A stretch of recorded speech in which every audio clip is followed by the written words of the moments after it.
जय हिंद दोस्तों। आज हम लोग ऑब्जर्वेशन के बारे में पढ़ेंगे। ऑब्जर्वेशन को हिंदी में प्रेक्षण, निरीक्षण या अवलोकन कहते हैं।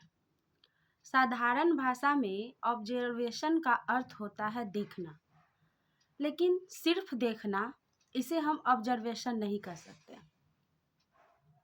बल्कि उद्देश्यपूर्ण चयनात्मक अवधान करना या चयनित प्रत्यक्षीकरण या अवलोकित सूचनाओं का अभिलेखन करना ही अवलोकन कहलाता है।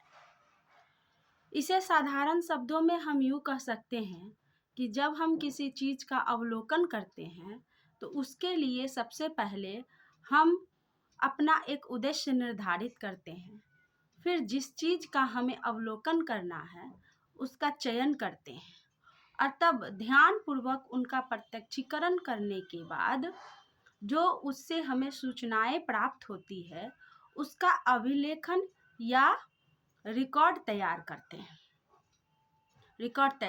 हैं। मान लीजिए, उदाहरण तौर पर हम आपको ये कह सकते हैं कि जैसे हम किसी स्कूल में जाते हैं और उस स्कूल में हमें किसी बच्चे का अवलोकन करना है जिसका हमने एक उद्देश्य निर्धारित कर रखा है और उस बच्चे का भी हम चयन किए हैं। तो जब हम क्लासरूम में जाते हैं तो वहाँ पे तो बहुत सारे बच्चे होते हैं और हम सबको देखते हैं, लेकिन हम सबका तो ऑब्जर्वेशन नहीं करते। हमने किसी एक ख़ास बच्चे का चयन किया है और उसके हर एक एक्टिविटीज़ पे हमारा ध्यान रहता है।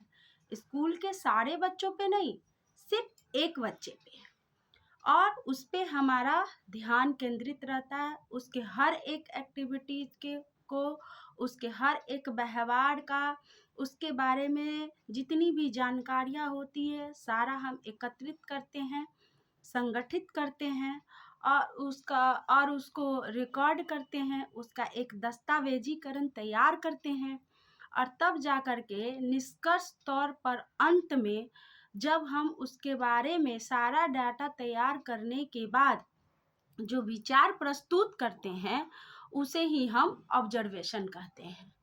अब नेक्स्ट क्लास में हम नेक्स्ट टॉपिक देखेंगे। धन्यवाद।